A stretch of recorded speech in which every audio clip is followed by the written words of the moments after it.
Cả trong côn á, con phò trong bà chứ, có côn sành trong bà chứ. Đã sao thế sao mình bay hơi á. សម្រាប់កូនស្រីតាមដែលខ្ញុំសង្កេតមើលកូនស្រីហើយកូនប្រុសតែច្រកគាត់ដូចគ្នាទេការចិញ្ចឹមកូនខ្ញុំធ្លាប់ចិញ្ចឹមកូនឲ្យគាត់ញ៉ាំអាហារអីមិនគឺយើងដូចគ្នាទេការបដៅគាត់ព្រៀនបដៅគាត់គឺដូចគ្នាតែសំខាន់ច្រកគាត់មកពីធម្មជាតិបើខ្ញុំសង្កេតមើលឃើញខុសមួយហ្នឹងកូនប្រុសគាត់មានអារម្មណ៍ថាគាត់ធ្វើអីគាត់ឯករាជ្យតែឯងហើយគាត់អត់សូវរៀងអត់សូវបនិបដៅអីដូចកូនស្រីទេតែបើសួរថាចិញ្ចឹមបបាអត់វាអាស្រ័យលើក្មេងជាกระดาษសអីបងព្រោះខ្ញុំតែងតែលើគេនិយាយថាក្មេងប្រុសបបាព្រោះដោយសារអូនម៉ែទៅណាមកណាគាត់អត់លពឹសគាត់សភាពរៀបសារអីចឹងទៅអាហ្នឹងជាចរិតធម្មជាតិរបស់គាត់ផងណាមួយគាត់នៅក្នុងផ្ទះអញ្ចឹងផងទៅធ្វើឲ្យគាត់ចរិតគាត់ទៅអញ្ចឹងក៏គេថាអូចាំមើលមានកូនប្រុសសិនទៅមានកូនប្រុសសិនចាប់អត់ឈ្នះទេ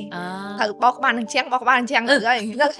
គេនិយាយចឹងយើងអារម្មណ៍មួយយើងគិតដែរអូចាំមើលកូនប្រុសមិនអីអញ្ចឹងណាតែជាក់ស្ដែងទៅពេលដែលខ្ញុំមានកូនប្រុសខ្ញុំមានកូនភ្លោះក្រោយហ្នឹងកូនបើខ្ញុំមិនកូនប្រុសតែមកដល់ឥឡូវនេះឃើញថាមិនដូចអីគេនិយាយហ្មងទេសម្រាប់ខ្ញុំមានតិចនិចនៅក្នុងការចិញ្ចឹមកូនរបស់ខ្ញុំដែរអញ្ចឹងណាព្រោះខ្ញុំតែងតែគិតថាក្មេងគឺជាกระดาษសពេលដែលគាត់ដឹងក្តីមកអាស្រ័យទៅលើបរិស្ថានដែលគាត់រស់នៅអញ្ចឹងបើសិនជាគាត់នៅក្នុងបរិស្ថានមួយដែលស្ងប់ស្ងាត់ដែលមិនប្រើពាក្យអសុរោះមិនប្រើអំពើហិង្សាក៏គាត់អត់អាចទៅចេះអាហ្នឹងមកពីណាធម្មតាតែគាត់ចាប់បានរូបភាពហ្នឹងពីកន្លែងណាមួយបើគាត់អាចធ្វើបានអញ្ចឹងបាទខ្ញុំតែងតែប្រយ័ត្នបើសិនជាយើងគិតថាកូនប្រុសមកគឺដឹងតែច្រឡំខាមកូនប្រុសមកដឹងតែលពឹសលពូចអីធម្មតាចរិតធម្មជាតិរបស់កូនប្រុសវាតែងតែលពឹសជាងកូនស្រីហើយតែលពឹសមួយក្នុងការមានវិន័យអញ្ចឹងបើថាមានកូនអត់ស្រួលទេយើងត្រូវប្រយ័ត្ននៅអត្តចរិតរបស់គាត់ដែរ